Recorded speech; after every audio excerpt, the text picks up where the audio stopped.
In 1980, business at my company, Chuck E. Cheese, was thriving, and I was feeling flush. So I bought a very large house in Paris. At 6 stories, it spanned 15,000 square feet and featured marble staircases and a swimming pool in the basement. At the time, my wife and I didn't have any furniture, so we thought, why not fill it up with people instead? We threw a huge party, inviting everyone I knew at Chuck E. Cheese and my other company, Atari, and all my old friends as well. At around 9 p.m., I looked up and noticed that my former Atari employee, Steve Jobs, was at the door. I smiled, and Steve rolled his eyes. I think he was a little taken aback at the size of the place. While I was going through a grandiose period, Steve was the same as ever. Not really a grand kind of guy. I asked how long he'd be in town, and he said a few days. Let's have breakfast tomorrow then, I offered, and he agreed. At this time, his new company, Apple, was already quite successful, probably doing a little less than $100 million in sales, but nothing close to what Atari or Chuck E. Cheese was earning. In 1980, Atari was bringing in around $2 billion in revenue, and Chuck E. Cheese some $500 million. I still didn't feel too bad that I had turned down a 1/3 ownership of Apple, although I was beginning to think it might turn out to be quite a mistake. Steve Jobs offered Nolan a third of Apple for $50,000.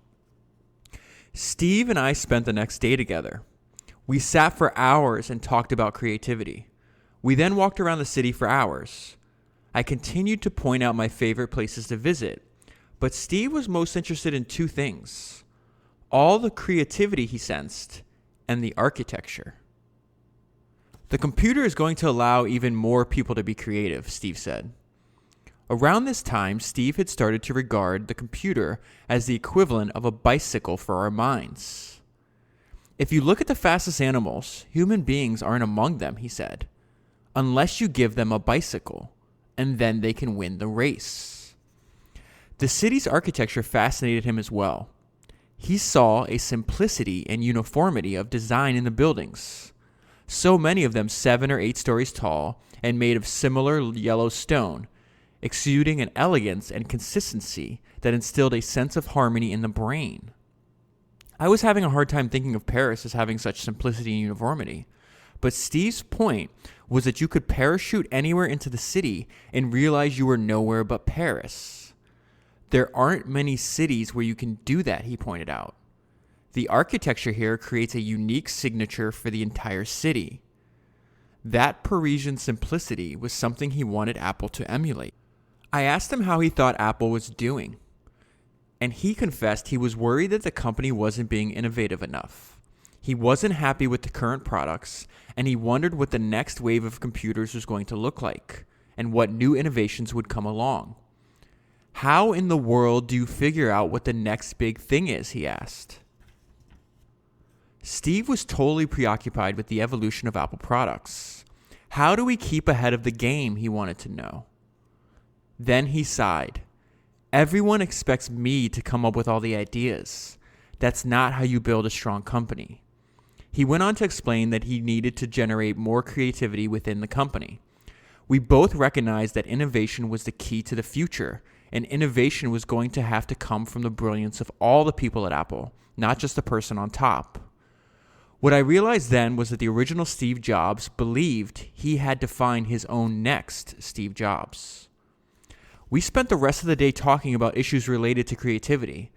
At the time, I came up with dozens of suggestions for Steve, many of which he wrote down. I kept thinking that I should write them down too and publish them in a book. And now, 3 decades later, I have. One of the ideas Steve and I addressed was the concept of rules. Neither of us felt that creativity could thrive in the presence of strict ones. Thus, the book you're reading contains no rules. Instead, it has pongs. A pong is a piece of advice, and in the case of this particular book, advice designed to enhance creativity. It applies only where the advice is helpful or needed, unlike a rule which thinks of itself as applicable to every situation. That is probably why most rules don't work. Situations vary, Flexibility is always necessary. If you try to apply the same rules to every person or circumstance, you will find you've planted a field that is sterile and homogeneous. In that environment, creativity will wither and die. The constant application of inflexible rules stifles the imagination. Creativity must flow freely and liberally throughout the entire company, and will only succeed if a succession of many people is in place to guide it along, from the Steve Jobs at the top of the chain all the way down to the potential Steve Jobs at the bottom, who will, someday, be the architects of your future. Without these people guiding you, your imagination, and your company, there is no future. As management guru Peter Drucker said, the only source of sustained competitive advantage is the ability to learn faster than your competitors. I love that line, and I think that's in large part what we're all trying to do here, is just find a way to learn faster. So that was an excerpt from the introduction to the book that I want to talk to you about today, which is Finding the Next Steve Jobs: How to Find, Keep, and Nurture Talent by Nolan Bushnell, who is the founder of Atari and Chuck E. Cheese and about 18 other different businesses. So this book is a little different from the other biographies that we've read. It's a very, very quick read. It's almost like it's 50 chapters long, and I feel like every chapter is basically like a short blog post. So what he was talking about, he calls them pongs, which is just a short little piece of advice that you should apply wherever you find necessary. So I just picked out a bunch that stuck out to me, and I think were very valuable. And so that's going to be the cadence and the flow of this podcast. But before we jump into the rest of the book, just a little updates on this podcast. So for the past month, I was doing an experiment with like a Patreon paywall. And I think after 30 days, I'm going to move in a different direction. So I've re-uploaded all the podcasts that were behind the paywall. So you should have them. They're available for free for everybody now. So two things that I learned from that. One is after 30 days, there's only a few people that actually wanted to subscribe and actually pay for the actual podcast. And that's kind of understandable. It kind of reflects most people's opinion on like digital media nowadays. But the second thing that caught me by surprise was the level of intensity for some of the people that wanted to pay. So I was charging $5 a month to access every other podcast and then the entire back catalog. But so you could pay $5 a month to get access. And I didn't say anything else, but almost everybody actually subscribed at a higher level. So some people were paying $10 on a voluntary basis, which is really crazy to me. $10, $50, and even $100 a month. That level of intensity really surprised me, and actually, like, in a way, is really motivating for me to keep doing this, because I enjoy doing this podcast. I enjoy reading, but sometimes, like, it makes you question, think about all the stories we've seen in all these books. I think we're up to 36 books that we've gone over together. Almost every single example, like there's like doubt, and sometimes I'm like, man, am I doing something that's valuable and useful? And a good way to tell that is if people are willing to like put up money for it. And so for somebody to pay $50 or $100 or even $10 a month to listen to a podcast about entrepreneurship, that clearly that clearly to me demonstrates that. And then also like the reviews and the emails I've been getting. So I'm going to continue. I have a self-imposed deadline. You're going to get a new Founders podcast every Monday. And so I'll just have to keep experimenting with ways to make this sustainable. And most podcasts don't talk to you about this. Like I've said before, I love breaking the fourth wall and talking directly to you, because that's how the podcast, like I want my podcast to be. It's like I'm not talking at people, I'm talking directly to them. And, podcasts are just businesses. And what are we doing here? We're studying businesses. So most people keep their podcast business going through ads. And I will, that's not my first choice, but I will if I run out of all other options, to do that. But in the meantime, if you do want to support the podcast, a good way to do it is actually buying the books that I feature here. And the best way to do that is if you go to founderspodcast.com/books, you'll see all of the books that we've done so far. And if you click on one of those and buy something, then Amazon sends me a small percentage of the sale and no additional cost to you. So that's a great way to do it. Another way to support something that you guys have all been doing too, a lot of you guys have been doing, is if you leave a rating, like a 5-star review or rating anywhere you listen to this podcast, you take a screenshot and then you email it to foundersreviews@gmail.com. And I reply back to every email with a podcast, with a link to a podcast that I don't publish anywhere else. They're just created exclusively for people that have reviewed. I already have one done. Everybody that's emailed me so far, I've responded to every single email I've gotten. So if you've emailed me and didn't get a response, try again. Make sure you have the email address correct. And it's in all the show notes, and you see it at founderspodcast.com too if you want to make sure you have it down correctly. And then the last thing is, just like I take a lot of notes on all the books I read, I primarily use podcasts for learning too. So I take a lot of notes and have done for a long time on podcasts. And most of the podcasts I listen to they center around entrepreneurship. So I started exporting all of my notes and putting it in one place. And I realized that I actually might have something that's pretty valuable to other entrepreneurs. And that's basically key ideas from podcasts with timestamps and links to every topic discussed. So right now I'm calling it Founders Notes. And if you want to support this podcast, a good way to do that is going to founderspodcast.com/notes. And you can buy the beta version of Founders Notes. So what I did is I took all of my notes with the main ideas from a bunch of different entrepreneurship podcasts. And I was surprised that once I compiled them all into a Google Doc, it was over 60 pages of notes. And so what happens is, if it's very similar to the idea of what Blinkist is, when I used to advertise for them on this podcast, what they're doing for nonfiction books. They take a book that might take you 6 hours or 10 hours to read, and they do a 15-minute summary. Well, I'm kind of doing the same thing for podcasts, but instead of just being as like wide and varied as nonfiction, I'm just focusing on interviews with entrepreneurs. I think that the best way to learn about entrepreneurship is trying to sell something. That's the first best way. The second best way to learn about entrepreneurship is from entrepreneurs. And so what happens is you take maybe an hour-long interview with an entrepreneur, and then I turn it into tweet-sized bits of knowledge, and that you could read in probably less than a minute.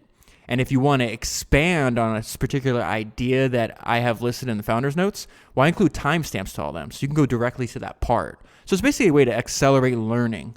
And then let's say they mention a tool, a piece of software, a book, something that was integral into like their development of their ideas or their company.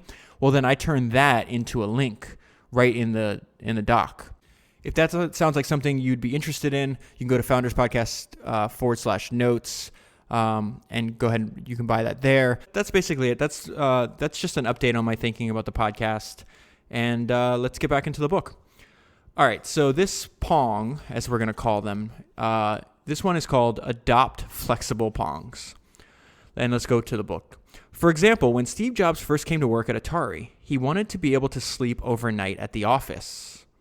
If people were sleeping under desks and moving about at 3 a.m., the alarms would have been blaring nonstop. So there were rules. No overnight sleeping at the office. But Steve was insistent. He had to sleep at work. Otherwise, he would quit. His friend Steve Wozniak felt the same way. Our chief of security, however, was equally insistent that we should not allow it. But in the end, we decided to permit overnight sleeping and rely on just the guards rather than the alarms for security, because we wanted to create a comfortable environment for the two Steves. Okay, so that's an example of a pong. They're really, really fast. That pong goes on for about another page, but I'm just gonna, the reading today is gonna be very similar to like maxims or aphorisms. They're very like tweet-sized ideas this guy has, which is, it's actually makes it really fun to read. Like I said earlier, this book is short. You could probably finish it in one day, but if not, definitely 2 days. Okay, so skipping ahead a little bit, I like this idea, and he's saying, listen, out of all the different things you could be selecting employees for, the most important is passion and intensity. He's not really big on credentialing at all. If there was a single characteristic that separated Steve Jobs from the mass of employees, it was his passionate enthusiasm. This is one of my favorite quotes ever. Steve had one speed, full blast. So I've actually heard Nolan on other podcasts and other books describe Steve's one speed as go. So I actually prefer go, but full blast works too. This was the primary reason we hired him.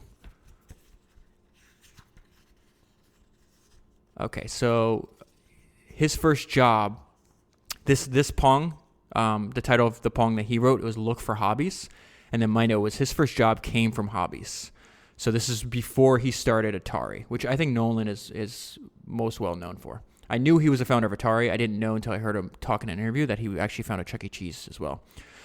My first job was at Ampex, the video and audio company that pioneered the use of the videotape recorder, and the place where I learned the craft of video engineering.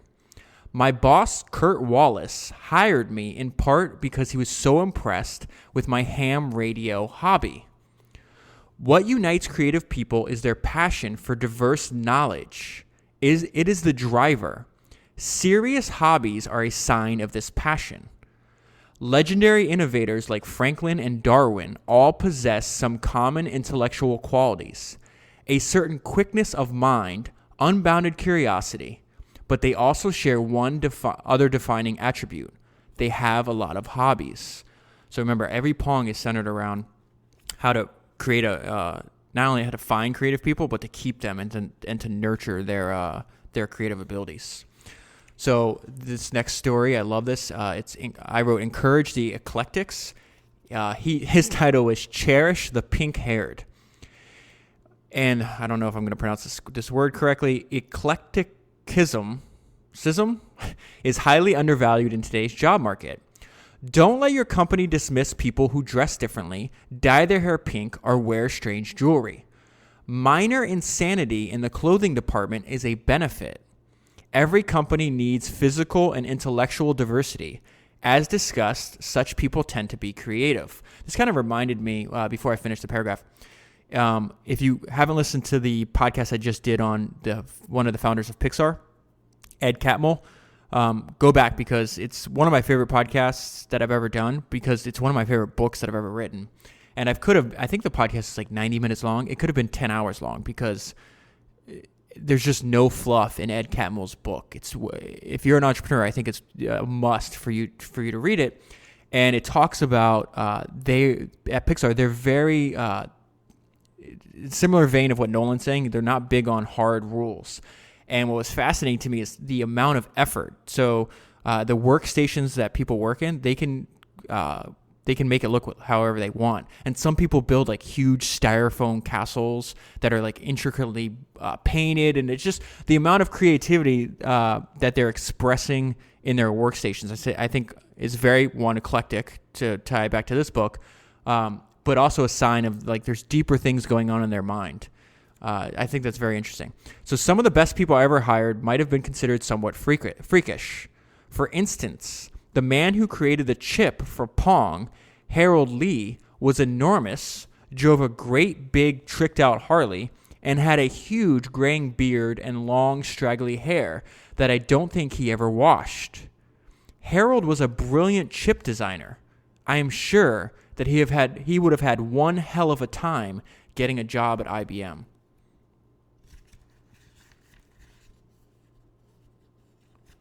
Okay, so the next Pong is kind of counterintuitive, and I don't know how many people would actually agree with this. And it's hire the obnoxious, and he's self-selecting for people that are willing to push harder and longer. I would say those people have, in general, a high degree of disagreeableness, which usually people find like socially unacceptable or something they want to avoid. But this has to do with Steve Jobs. So he says Steve Jobs understood that Atari was the kind of place that would allow him to flourish, no matter how arrogant he seemed. Perhaps everyone has creative potential, but only the arrogant are self-confident enough to press their creative ideas on others. Steve believed he was always right, and he was willing to push harder and longer than other people who might have had equally good ideas, but who caved under pressure. So that's actually a really good idea or an interesting idea to me, presented in a very counterintuitive Pong. So moving ahead, so the book is mainly Nolan looking back on his life, and the lessons come from his experience building all these companies, right? And so the Critics Don't Know Shit segment that we have in almost every single Founders episode, he has a little bit about that here. But I think the better way to say that, instead of critics don't know shit, is just expect to be criticized, because that's really what it means. It's just a tongue-in-cheek way for me to say that. And it said, and you're going to see where he experiences this as well, like almost every single entrepreneur that we've studied does. Frankly, most of my life, people have told me I was crazy. Everyone thought my idea to found Atari was nuts. My associates at Ampex took me aside to tell me that the idea of playing games, this is hilarious, that the idea of playing games on a video screen was truly ridiculous. At the time, the only images on a video screen that anyone had ever seen were those on television. Even the idea of creating an image locally was considered nuts. And this is the funny part. I remember one very smart person asking me how the television station knew when someone turned the knob controller on Pong. And of course, the concept of talking animals inhabiting a giant pizza parlor was also thought to be a harebrained idea. Even now, when I use those words to explain Chuck E. Cheese, people laugh. And what I love here is at the end of this, he collects a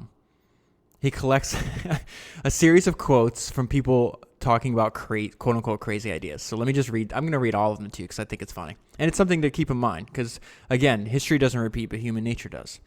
It is quite impossible that the noble organs of human speech could ever be replaced by ignoble, senseless metal. That was John Bouillard, member of the French Academy of Sciences, at a demonstration of the phonograph in 1878. Heavier than air flying machines are impossible. Lord Kelvin, President of the British Royal Society, 1895.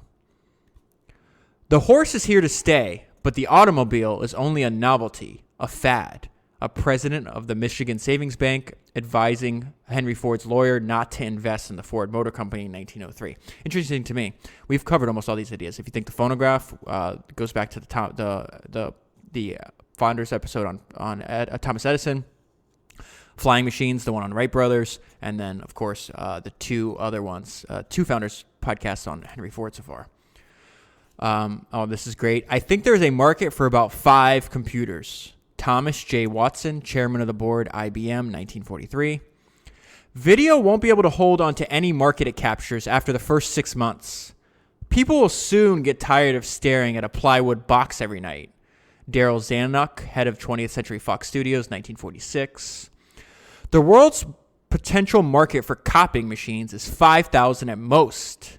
IBM, to the eventual founders of Xerox, explaining why the photocopier market was just not large enough to justify production, 1959. There is no reason for any individual to have a computer in their home. Ken Olsen, president of Digital Equipment Corporation at the Convention of the World Future Society in 1977. So that was the end of that section. It's just funny to me. It's just humans will never stop making declarations of things they have no idea. And that's something that had to be basically beaten out of me. We're human. Speaking for myself and other humans, we're just very bad at prediction. So maybe we should just stop predicting. And I love that quote. Like, the best way to predict the future is to invent it yourself. So I'm going to be predisposed to like this next Pong. It's ask about books. And this is Nolan's advice for all of us. One of the best ways to find creative people is to ask a simple question. What books do you like? I've never met a creative person in my life that didn't respond with enthusiasm to a question about reading habits. Which books people read is not as important as the simple fact that they read it all.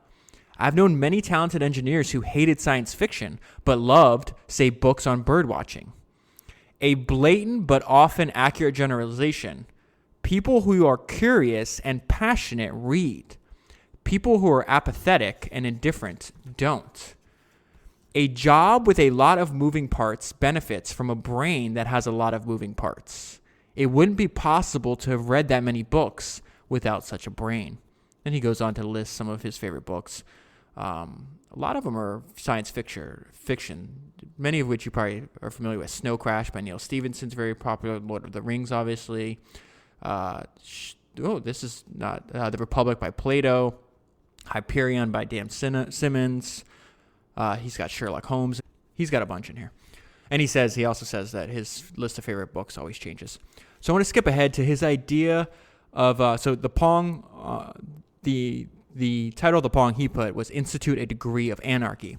But what is particularly interesting to me is this idea of directed anarchy. And he says, one of the best reasons to keep your company horizontal is that creative leaps do not always originate with your top players. Good ideas can come from assistants, janitors, part-time workers, people who are invisible in a strictly vertical company.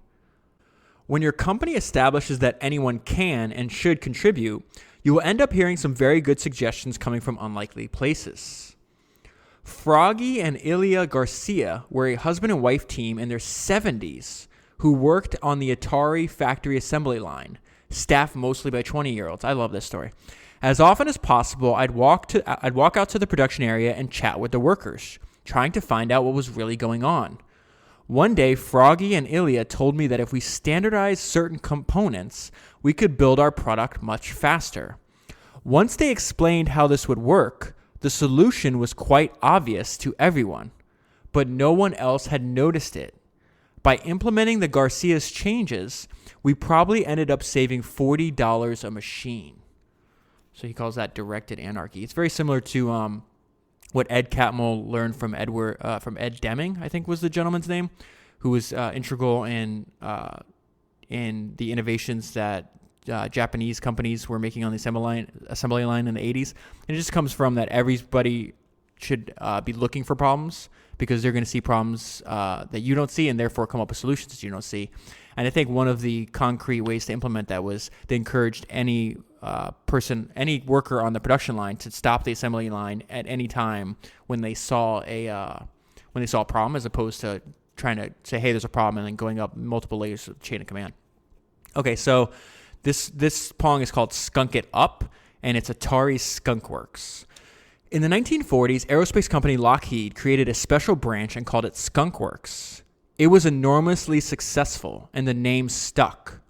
Today, the term describes any group within an organization that is given a high degree of autonomy and whose mission it is to work on advanced or secret projects. Atari had its own Skunk Works as well. Located in an unused World War II-era hospital in Grass Valley, California, the place had thick walls, a bizarre floor plan, and an emergency generator in the basement. At Grass Valley, we assigned a core group of engineers with unique skills in electronics or mechanics to special teams. Wildly creative people, these individuals had been withering at our headquarters. Out on their own, their imaginations soon broke free. A significant number of Atari's best products were spawned here, including the driving games that represented a strong profit stream for Atari.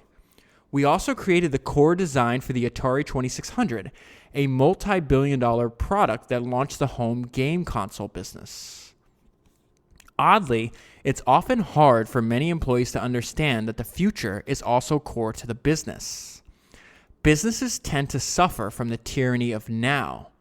People think now trumps later. But if there is no later, now won't do you much good.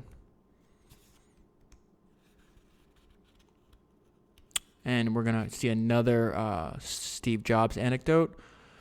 And this one is on individual isolation. And Nolan's personal opinion that this is very valuable, something that we all need on a weekly basis. And, well, let me just get into the anecdote and you'll see who else thinks it's important. Steve was always a fan of keeping life simple and meditative. Case in point, usually he would visit me, but once in the 1980s when I was out riding my motorcycle, I decided to drop in on him and see the house he'd bought a year before. I knocked on the door, and it took him a long time to answer. I had woken him up, although it was well after noon. He proceeded to ask me into a home that looked as though he had just moved in. There was almost no furniture and almost no food, just some tea and fruit. We then sat under a tree on a bench in the backyard, where he told me that his house represented what he'd always wanted in life, as little clutter as possible. I strongly believe that anyone who wants to be creative must find a place where his or her mind can be alone and untouched by the insanity of complexity. There is a place, a state of mind somewhere between cognitive reasoning and dreaming, a place where you can find just before you go to sleep or just after you wake up. It is from here that imaginative thoughts spring. And the next pong I want to share with you is champion the bad ideas. And I think a good way to think about this is just you have to turn critical instincts into creative instincts. And so this is Nolan's experience with this. I used to employ one of my favorite tricks for enhancing creativity. I would ask everyone to make a list of all the ideas that had been presented at our meetings and then have them rank those ideas from good to bad. I would then take the 6 items on the bottom of the list and say, let's suppose we were restricted for the next few months to work on just these 6 terrible projects. How do we make them work? This process reversed people's normal mental dynamic. Instead of trying to figure out what's wrong with something, which triggers people's critical instincts, they had to figure out what was right with something, which triggers people's creative instincts. I adapted this particular technique from my high school debating coach, who told us on our first day of practice that we were going to have to learn to debate both sides of any proposition. We all soon discovered that arguing for something you don't believe can turn your understanding of the world upside down and help you see issues you had not been able to see before. I love that idea. Continuing this idea of celebrating failure, which he touches on a bunch. I just want to read you this one sentence that I didn't know and was really interesting. One of my favorite failure stories is that of the ubiquitous household product WD-40. It's called that because the first 39 versions of the product failed. WD-40 stands for Water Displacement 40th Formula.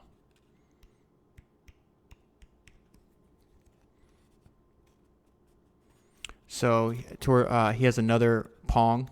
It's actually one of the longer pongs. And it's the importance of mentor, or what I would say is just seeking like minds. By definition, creatives are always working on something that's different, innovative, and new. That means most of the people around them aren't going to understand what they're doing, why they're doing it, or where they're going with it. I've had great many mentors. One of the best was Bob Noyce. Dubbed the mayor of Silicon Valley, he co-founded Fairchild Semiconductor and Intel Corporation, and is also co-credited with the invention of the microchip. Longtime founders, listeners will know that I did a podcast on Bob Noyce based on the wonderful book, The Intel Trinity. So if you don't know who that is, just like we've talked about this many times, that books are the original links. Bob Noyce pops up in a bunch of these books. He was a mentor to Steve Jobs, a mentor to Nolan Bushnell. Just a lot of people, he links us to a lot of these other entrepreneurs. So let's go back into this book. Bob was enormously helpful to me, especially in terms of business advice. Back then, being only 29 years old and running a large company was very unusual. Perhaps hard to believe considering all the high-profile young executives in business now. In fact, it was frightening. No one ever really knew how truly scared I was. My way of dealing with my fear was to fake it, which led to a great many blunders. It took me years to figure out it was acceptable not to know all the answers and to ask other people for help. Bob helped teach me this. He gave me the confidence to believe in myself because he believed in me. It's so interesting how just spending a little bit of time with people, whether in person or maybe you just hear them on a podcast or read a book, can fundamentally change your life. We just see examples of that over and over again. So this was another counterintuitive point. He's really into, he calls it thinking toys. and he encourages like himself and his employees to play with toys just like children do. And this is really interesting how this actually leads him to creating, in some way, paving the path for him to be able to found Atari. So he says, the first game I created was called Computer Space. And to realize it, I needed a spacey-looking cabinet. So I sat down with my favorite toy at the time, modeling clay, added a piece of wood, cut out some plexiglass for the screen, and modeled what I thought was a cool shape. It was good enough for me to show it to my partner, who found someone who was able to scale it up into fiberglass. 3 weeks later, it became the first video game. I licensed it to a company and did about $3 million in sales. The royalties allowed me to start Atari. And a common theme in this book is Nolan's really big on what he's calling neutralize the naysayers. So if you want to foster a creative environment, you have to fight against humanity's natural inclination to be negative about change. So he's got an idea for us here. There are many obstacles to creativity, but one of the most pernicious is other people. There's an old saying, the good ideas end up on the cutting room floor. How do they generally end up there? Because other people have taken those good ideas and thrown them away. Who are these people? They are those naysayers who somehow manage to permeate every company, like termites infest old buildings. I have seldom seen a company that did not have its fair share of these people, including my own. The trick is not to let them in, but if they're already infesting your company, you need to find them and neutralize them. And this is how we're going to spot them. These naysayers are easy to spot because they're the ones who prevent projects from taking off, who quash creativity, who sap imagination. They've gained power and prestige by being the company curmudgeon. They pretend that they're doing this or that for the company good. But they're really saying no all the time because it's all they know how to do. And most importantly, because they have no ideas of their own. Any idiot can say no. There's no mental process there. If you don't like something, the trick is to think of something better. If people didn't feel comfortable with a new idea, I would allow them to think only about how the project could be better, or come up with ways to turn their apprehension into enthusiasm. Not only did this policy save people from just stamping a no on projects, it forced an atmosphere of collective problem solving. Suddenly, even the naysayers had to find ways to be imaginative, creative, and articulate enough to turn a no into a yes. I think that's a great idea. Skipping ahead. I don't think I've ever heard this before, too. This guy's quite a character. I've read some other stories outside of this book about him, and I don't know. He's a very unique person. I find him very interesting. Okay, so he had this idea of inventing haphazard holidays.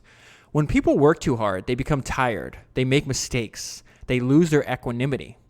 They also lose their perspective, the ability to separate the big problems from the little problems. Everything looks overwhelming, creating tension and anxiety. These are the enemies of creativity. Most of all, what distinguishes creatives from other people is their extraordinary judgment. Judgment is a delicate tool, however, and works best when accompanied by sleep, food, and tranquility. I would announce, this is the solution to it. I would announce a few days in advance that on the next Monday or Friday, the company would be closed. Besides the fact that they got a day off, employees love these holidays even more than those that were part of our planned schedule because they were unexpected. To add oddness to the gift, I would often pretend to link it to a hero's birthday or announce that we were all taking the day off to celebrate, say, the birth of Blaise Pascal, and suggest that everyone should go learn about him. I've never heard that idea before, and I love it. Oh, this is something really big that's it's weird that there's like these, I guess it's not weird because humans are default tribalistic and we want other people to think like us. But this debate over in the entrepreneurial community about sleep, which seems really silly to me. I don't think humans are smarter than nature. And if nature designed sleep, we should probably utilize that tool. So I think Nolan agrees with this. And in many cases, prolonged sleep deprivation has been shown. Basically, you're just walking around with same faculties you'd have if you were drunk all the time. So he says, sleep as the body desires. The idea that humans are supposed to stay up all day and then sleep for 8 hours through the night is a modern one, invented with the advent of accurate timekeeping, clock-watching bosses, and the mattress industry. For almost all of humankind's history, we've actually been polyphasic sleepers, sleeping in multiple periods over a 24-hour period. Until recently, humans were at least biphasic, napping during the day and then dozing off again at night. Many of my other creative employees have performed best when allowed to sleep as their bodies desired, rather than as the workday required. And I think this idea is not going to take off in many companies. I do think with the continual march towards remote asynchronous work that there's actually a way that works, but only in those environments. And so he's going to wrap up his little book of knowledge for us here. And I just love this part. This is actually probably the longest part. It is. And it's another great story of Steve Jobs. All right, here we go. Okay, so it says, if you are able to abide by many of the pongs in this book, you too will be on your way to success. Thanks, Nolan. However, there's one last pong to keep in mind. And it is a simple one, in my opinion, the most important one. I think his most important one too, because he left it for last. Act. Everyone who has ever taken a shower has had a good idea. The thing that matters is what you do with the idea once you get out of the shower. So if there's only one thing you take from this book, it is this. You must act. Do something. This is one of the traits I admired most about Steve Jobs. He acted. In fact, he never stopped acting. He was constantly tackling new ideas, putting new concepts into play, looking for the next big thing. It was always that way. For example, in the early 1980s, I invited Steve to Chuck E. Cheese to see some of our research projects. We had just started our division to investigate computer-animated animation. Steve was very interested in the project, and we talked for hours about how the future of animation was computer-aided, although we knew we weren't there yet. Several years later, right after the Christmas holidays, Steve showed up at my home in Woodside. He wanted to talk more about computer-aided animation, a continuation of the same conversation we had years ago, which says something about his focus. He was especially curious about my opinion of the Lucas division of Pixar, namely its animation technology. I told him that we were reaching the break point, that point at which the technology was ready for commercialization on a larger scale, but still might be risky. After all, no one had yet used computer-based animation successfully for full-length cartoons. Once they did, I predicted, it would become the prevailing technology. Steve replied that since he had left Apple, temporarily, he had become fascinated with Pixar's work in this area and was thinking of investing in the company. I told him that his nose for such things was excellent and that he should do what he always does. Act, I said, and then solve any problems that come along. He thanked me, and we talked about other things. Only a few months later, I found out that he had gone out and made a significant investment in Pixar. Sometime later, I received an invitation to the San Francisco premiere of the movie Toy Story. At the party afterward, we talked about how terrific the animation technology was. Great work, Jobs, I said. He smiled. I acted, he said, and moved off into the crowd. And that is where we're going to leave this story. If you want the full story, buy the book. There's a link that's in the description that's available on your podcast player and, of course, at founderspodcast.com. And again, I just want to end this podcast with a thank you for you. I love listening to podcasts. I love making podcasts. And if it wasn't for you, the listener, I'd just be sitting here talking to myself, which would be kind of weird. So until next time, I will see you next week with another book on an entrepreneur.